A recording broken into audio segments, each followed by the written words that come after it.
సీతా మనోరాజ్య ప్రియ సార్వభౌమ శ్రీరామ సీతారామ.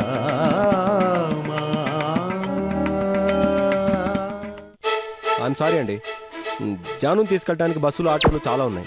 నిజమే, road turning వరకు వెళ్తే ఆటోలు దొరుకుతాయి. జాను, ఈరోజు ఆటో స్ట్రైక్ లే. ఆటోలు స్ట్రైకా? అవునండి, ఆటోమీటర్ ఛార్జ్ మీద 50 రూపాయలు ఎక్కువ అడిగితే కస్టమర్ 100 రూపాయలు ఇచ్చట. అది తట్టుకోలేక ఆటో డ్రైవర్కి హార్ట్ అటాక్ వచ్చింది. అయినా ఎక్కువిస్తే ఆనందపడాలి గాని హార్ట్ అటాక్ రావడం ఏంటి? పట్రాని ఆనందం వచ్చినా తట్టుకోలేని దుఃఖం వచ్చినా అలా హార్ట్ అటాక్లు వస్తూ ఉంటాయి. అయినా ఇంత చిన్న మ్యాటరు మీ చెల్లెలు తెలియదేంటి వదినా? జాను, టైం అయిపోతుందన్న బయలుదేరవా? అయితే నేను బస్సులో వెళ్తాను. బస్సులు కూడా ఇవాళ బంద్ కదా. ఏ ఈసారి టికెట్ వెనక రాసిన చిల్లర అడిగారని కండక్టర్ కోమాలోకి వెళ్ళాడా? భలే, ఇంత కరెక్ట్ గా మీ చెల్లెలు ఎలా గెస్ చేయగలిగింది వదినా? అబ్బా, మీ డిస్కషన్స్ తర్వాత, టైం అవుతుంది, బయలుదేరండి. పదండి. థ్యాంక్ యూ వదినా, థ్యాంక్ యూ. థ్యాంక్స్ తర్వాత, ముందు జాను వెళ్తుంది, వెళ్ళు. డ్రాప్ చేయి. Okay okay okay, bye.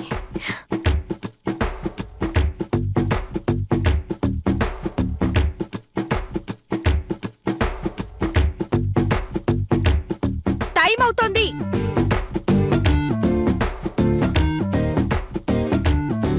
Okay, ఇప్పుడు ఎక్కండి. ఏమైంది? నాకు కొన్ని కండిషన్స్ ఉన్నాయి. దేనికి? బైక్ ఎక్కడానికి. నో ప్రాబ్లం, చెప్పండి. రోడ్ రూల్స్ పాటించాలి. ఐ మీన్ రోడ్ కి లెఫ్ట్ సైడే వెళ్ళాలి. స్పీడ్ 40 కిలోమీటర్స్ కి మించకూడదు. స్పీడ్ పెంచి స్పీడ్ బ్రేకర్స్ ని కావాలని గుద్దటం, గోతులు కనపడితే దాని మీద బండి నడపడం లాంటివి చేయకూడదు. మీరు అనవసరంగా ఇంటీరియర్ డెకరేటర్ అయ్యారు కానీ ఏ రోడ్డు కాంట్రాక్టర్ అయ్యి ఉంటే బాగుండేది. ఇలాంటి సెటర్స్ కూడా వేయకూడదు. హే రామ్, స్పీడ్ పెంచకూడదు, రూల్స్ పాటించాలి, నోరెత్తకూడదు. ఇన్ని రిస్ట్రిక్షన్స్ మధ్య నేనెందుకండి తోలటం? మీరే డ్రైవ్ చేయండి. సరే, ఎక్కండి.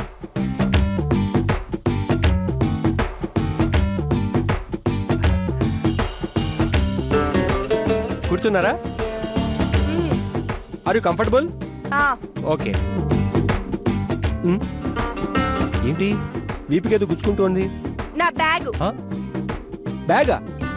అదేంటండి, ఒళ్ళో పెట్టుకోవచ్చు కదా, మధ్యలో పెట్టారేంటి? అందుకే. ఇక్కడ మేమేదో అంటరానోళ్ళమైనట్టు.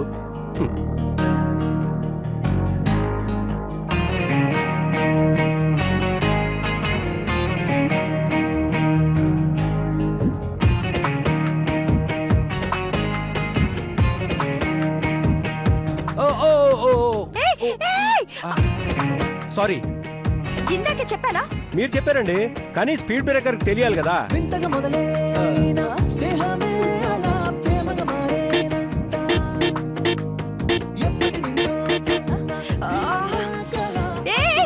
ఎందుకలా హారన్ కొడతావు? ఎదురుగా ఎవరు లేరు కదా? ఎదురుగా ఎవరు లేకపోవడం ఏంటండి? స్పీడ్ బ్రేకర్ వస్తుంది, పక్కకి తప్పుకుంటుందేమో హార్న్ కొడుతున్నాను. అబ్బా, దీన్నే అతి తెలివితేటలు అంటారు. మీరే కదండి రూల్స్ అండ్ రెగ్యులేషన్స్ ఫాలో అవ్వమన్నారు. ఏంటో మేఘాలలో తేలిపొమ్మన్నది, తుఫానుల రేగిపొమ్మన్నది, అమ్మాయితో సాగుతూ చిలిపి మరి. ఏంటి న్యూసెన్స్? ఏమండి, సెటైర్లు అయిద్దన్నారు, కనీసం సాంగ్ కూడా సింగ్ కూడదా? ఓవర్ చేస్తాడు.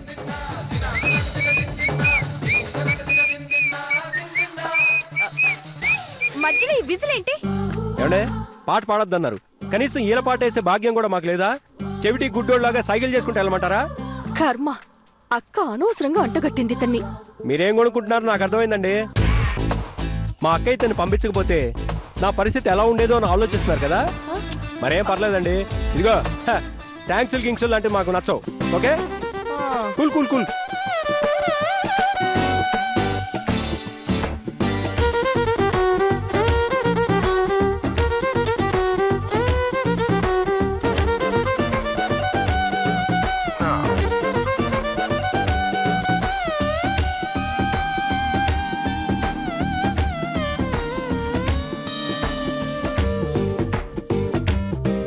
Oh my God. ఏమైంది? గొంతండి.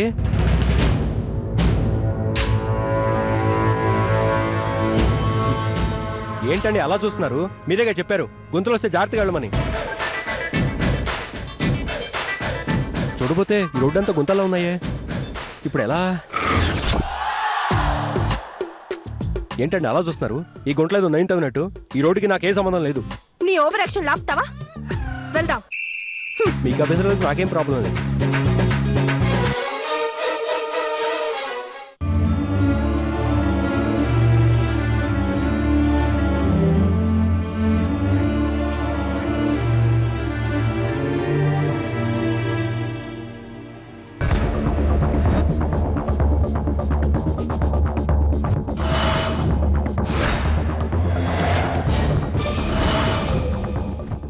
దోస్త్ అన్నయ్యకు నిశ్చితార్థం జరిగిన ఇల్లితే ఈ ఇంట్లో నా మీనమ్మ ఉండే అవకాశం ఉంటుందా? ఏమో. నేను నిశ్చితార్థం జరిగేటప్పుడు వెళ్ళలేదు, ఎవరిని చూడలేదు. ఏ ఇల్లైనా సరే, ఎవరిల్లైనా సరే, మన ప్రయత్నంలో మాత్రం లోపం ఉండకూడదు.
మీ సార్ ఉన్నారా? లేరండి, బయటికి వెళ్ళారు. మీరెవరు? యాక్చువల్గా నేను మొన్న మీ ఇంట్లో నిశ్చితార్థం జరిగింది కదా, పెళ్లి కూతురు. ఓహో, పెద్దమ్మాయి గారికి తెలిసిన వాళ్ళా? నో, మీ పెద్దమ్మాయి గారిని చూసుకోబోయే కృష్ణ. ఓ, ఇప్పుడు అర్థమైంది, మీరు ఆయన గారి స్నేహితులా?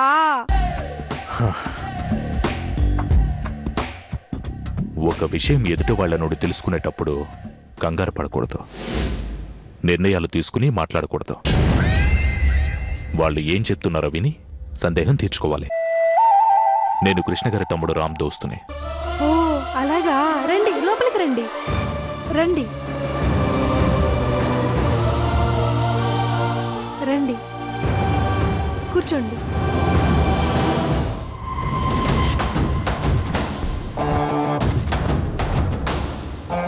దోస్త్ అంటే ఏంటండి? ఏంటో తెలియకుండానే లోపలికి రమ్మన్నావా? అంటే మా చిన్నబాబు గారి పేరు చెప్పారు కదండి, బాగా తెలిసిన వారై ఉంటారని రమ్మన్నాను.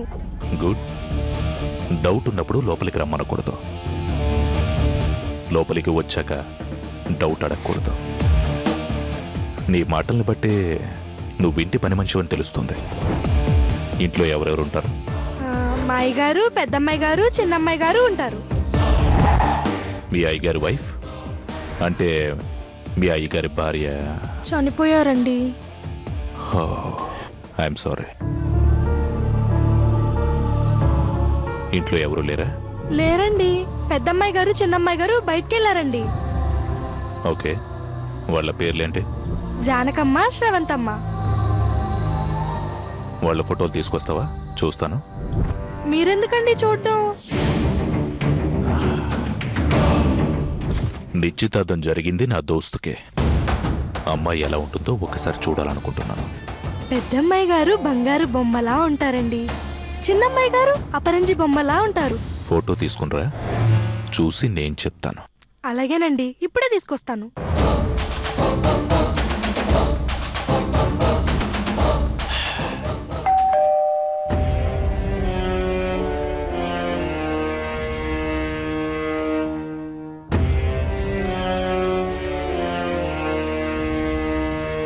అమ్మాయి గారు వచ్చినట్టున్నారు.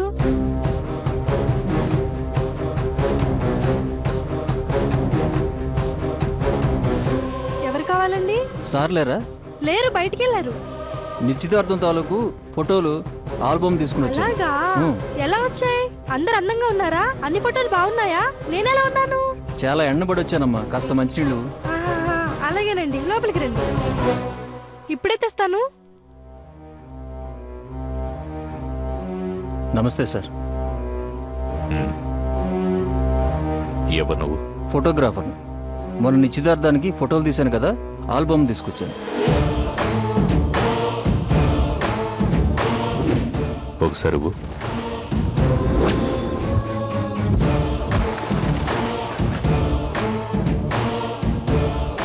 ఇవిగో నీళ్లు.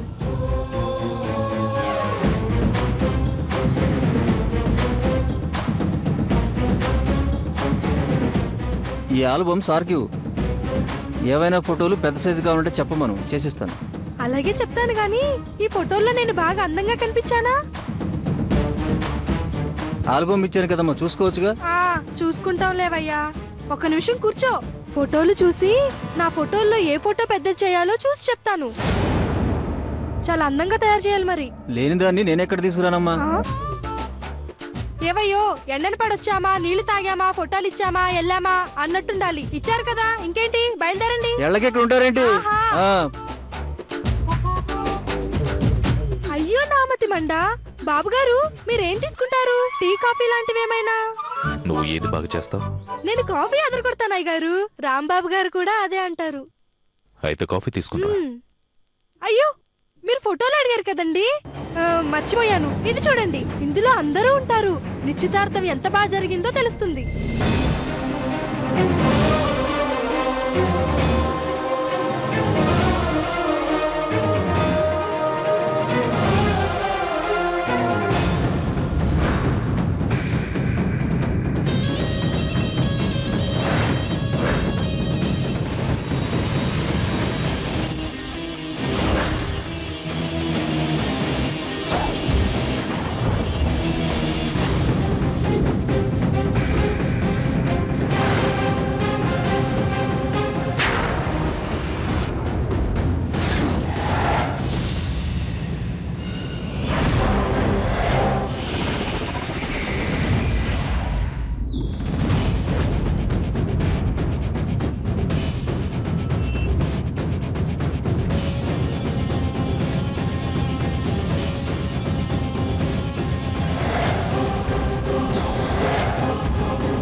పావని, ఏంటలా ఉన్నావు?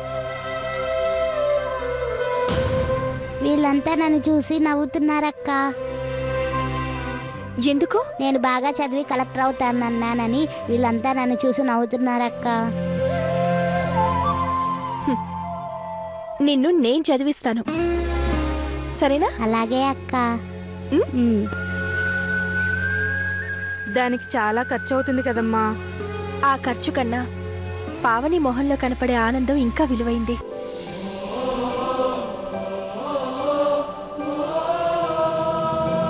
చూడండి, పావని మీ ఫ్రెండ్, తనని కామెంట్ చేయకూడదు, సరేనా? సారీ అక్క. పేదరికంలో పుట్టడం తప్పు కాదు, దాన్ని అవహేళన చేయడం తప్పు. యాక్సిడెంట్లో కాలుపోయిన సుధా చంద్రన్ పెద్ద డాన్సర్ అయ్యి సినిమా నటయింది. పట్టుదలంటే అది. కళ్ళు లేని బ్రెయిలీ, చూపు లేని వాళ్ళ కోసం బ్రెయిలీ లిపి కనిపెట్టాడు. సాధించడం అంటే అది. ఇంకొకరిని హేళన చేయడం కన్నా సాయం చేయడం మంచి మనుషులు చేసే పని. ఏమంటారు? నిజమే అక్క. ఇంకెప్పుడు ఎవరిని హేళన చేయం. Very good. మేం చెప్తే పెద్దగా పట్టించుకోరు గాని మీరు చెప్తే బుద్ధిగా వింటారు. మీరు పంచే ప్రేమ అలాంటిది. ప్రతి మనిషి చేతిని చాపుతాడు ప్రేమను అందించే వాళ్ళ కోసం. మన అడుగులు వెతుకుతుంటాయి ప్రేమ దొరికే చోటు కోసం. ప్రతి మనసు ఆరాటపడుతూ ఉంటుంది ప్రేమ పంచేవారి కోసం. నేను వీళ్ళకి ప్రేమనివ్వగలుగుతున్నానంటే అది నాకెంతో ఆత్మతృప్తిగా ఉంటుంది. అది అందరికీ సాధ్యమయ్యే పని కాదమ్మా. మీలాంటి కొంతమందే ఇలాంటి అనాథ పిల్లల్ని దగ్గరికి తీసుకుంటారు. వీళ్ళు అనాథలు కారు. ప్రేమను పంచాలనుకునే ప్రతి ఒక్కరికి ఓ తోడు ఉంటుంది. అలా పంచటం చేతకాని వాళ్ళు ఎంతమంది ఉన్నా అనాథలుగానే మిగిలిపోతారు. మీరు చెప్పింది నిజం. ఈ రోజుల్లో మీలాంటి వ్యక్తి అవసరం చాలా ఉంది. తెగిపోతున్న మానవ సంబంధాల మధ్య మీలాంటి వాళ్ళ ప్రేమ వారధిలా కలుపుతుంది. మీరు ఊహించేంత గొప్పదాన్ని కాను. నాకన్నా విశాల హృదయం ఉన్నవాళ్ళు ఇంకా చాలా మంది ఉన్నారు. అది కాదండి. పొగడ్తలు నాకు అస్సలు నచ్చవు. తీసుకో.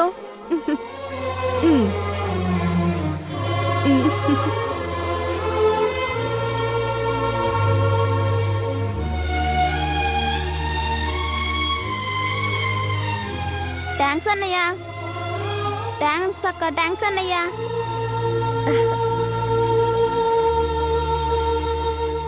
థ్యాంక్స్ అన్నయ్య. వీరమ్మ, ఇంకా నొప్పి తగ్గలేదా? తగ్గలేదమ్మా. మరి నాకెందుకు ఫోన్ చేయలేదు? ఇదిగో నీకోసం ఇది తెచ్చాను, నేను రాస్తానుండు. అయ్యో మీకెందుకమ్మా శ్రమ? పర్వాలేదు, ఇటివ్వు. అయ్యో వద్దమ్మా. అయ్యో మేం చూసుకుంటామమ్మా. పర్లేదు. పాపం మీరు మాత్రం ఎంతమందికని చేస్తారు. ఇలా చేయటంలో నాకు ఆనందం ఉంది. ఇబ్బంది ఏం లేదు.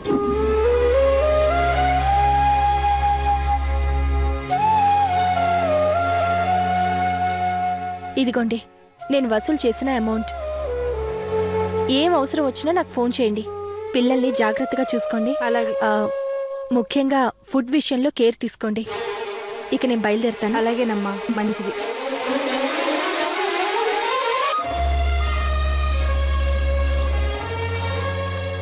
ఏంటి అలా ఆలోచిస్తున్నారు?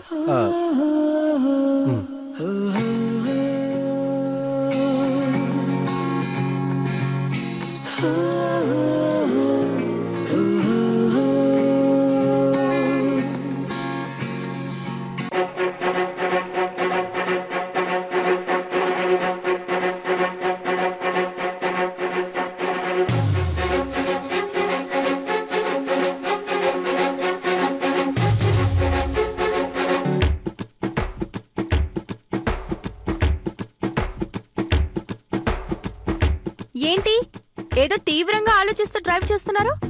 బాగుందండి. సెటైర్లు వేయకూడదంటారు, పాటలు పాడకూడదంటారు, కనీసం ఆలోచించకూడదంటే ఎలాగండి? మరేం చేయమంటారు? నాకు ఇంకా బైక్ ఎక్కి డాన్స్ చేయడం చేత కాదు. అంతొద్దు. బుర్ర ఎక్కడో పెట్టి బాడీ బైక్ మీద ఉంటే యాక్సిడెంట్లు అవుతాయి. నా మనసు, నా మైండ్, నా బాడీ, నా హ్యాండ్, టోటల్ బాడీ అంతా ఇక్కడే మీ దగ్గరే ఉంది. మీరేం టెన్షన్ పడద్దు. మిమ్మల్ని క్షేమంగా మీ ఇంటి దగ్గర చేర్చే పూచి నాది. ఓకేనా? బాబుగారు, బాబుగారు, ఫోటోలు ఎలా ఉన్నాయండి? పెళ్లి కొడుకు పెళ్లి కూతురు ఎలా ఉన్నారు? చాలా బాగున్నారు. ఒకరి కోసం ఒకరు పుట్టినట్టుగా ఉన్నారు.